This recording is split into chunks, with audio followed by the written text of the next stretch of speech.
సాయి రాజేష్ గారి స్టాంప్ ఎంతవరకు ఉంటుంది ఈ సినిమాలో?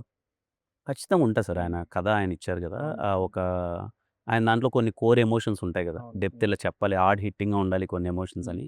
అది ఖచ్చితంగా ఉంటది దీని మీద హ్మ్. ప్రభావం. కానీ అటు 'ఎస్‌కేఎన్' మాట్లాడినా, ఇటు 'సాయి రాజేష్' మాట్లాడినా, మీ డైరెక్టర్ గారు మాట్లాడినా, 'బేబీకి' ఒక 10 రెట్లు ఉంటుంది ఈ సినిమా అని చెప్పేసి హ్మ్. ప్రతి సందర్భంలోనూ చెప్తున్నారు వాళ్ళు. 'బేబీ' అనేది ఒక బెంచ్ మార్క్. ఖచ్చితంగా మనం హ్మ్. హ్మ్. యాక్సెప్ట్ చేయాల్సిందే అవును. అది. 'బేబీ' కన్నా 10 రెట్లంటే ఆడియన్స్ చాలా చాలా ఊహించుకుని థియేటర్‌కొచ్చే అవకాశం ఉంది. మరి అదేమైనా ప్రెషర్ ఫీల్ అవుతుంటారా? ప్రెషర్‌గా కాదు సార్. అంటే అది మేము వాస్తవాల్లానే ఫీల్ అవుతున్నాం. హ్మ్. ఎందుకంటే ఇప్పుడు వాళ్ళకి కూడా అంత పెద్ద సినిమా చేసి వాళ్ళకంత ప్రాఫిట్ వచ్చిన తర్వాత హ్మ్. చేసే నెక్స్ట్ సినిమా ఇంకా బెటర్‌గా ఉండాలని వాళ్ళు అనుకుంటారు. But at the same time as actors ప్రతి సినిమాతో మేము ఎదగాలని మేము అవును. అనుకుంటాం. సో, మా అందరికీ మా కెరియర్స్‌లో కరెక్ట్ టైమ్‌లో ఈ సినిమా పడింది. నాకైనా, కిరణ్ గారికైనా, ప్రొడ్యూసర్స్‌కైనా మా అందరి టైమింగ్ ఈ సినిమాలో అంత పర్ఫెక్ట్‌గా ఉంది. సో, అందరికీ ఇది ఒక నెక్స్ట్ మెట్టనే చెప్పొచ్చు. హ్మ్. యాహ్!